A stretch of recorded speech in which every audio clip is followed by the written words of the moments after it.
Super ayos daw mga pari ko. Ayan mga pari ko, ipapakita ng ating model na si Faith ang pinaka-portable at pinaka-maliit na tricycle sa balat ng lupa. Ayan, meron siyang libreng seat. At syempre meron din siyang basket sa likod na pwedeng lagyan ng mga gamit, groceries at pamalengke. Ayan, let's go Faith! Dual motor na siya.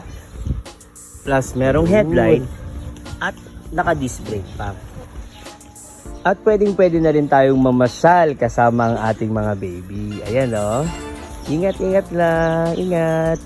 Ang ating 3-wheel scoot is merong 3 speeds. Ayan. Meron din siyang reverse. Pakita nga ating reverse. Ayan. Dandan lang. Yan ang ating reverse mga pare ko. Ayun. Ayos o. And then meron din siyang horn. Ayan. Ayos ba Faith? Yes, Super ayos daw mga pare ko. So that is our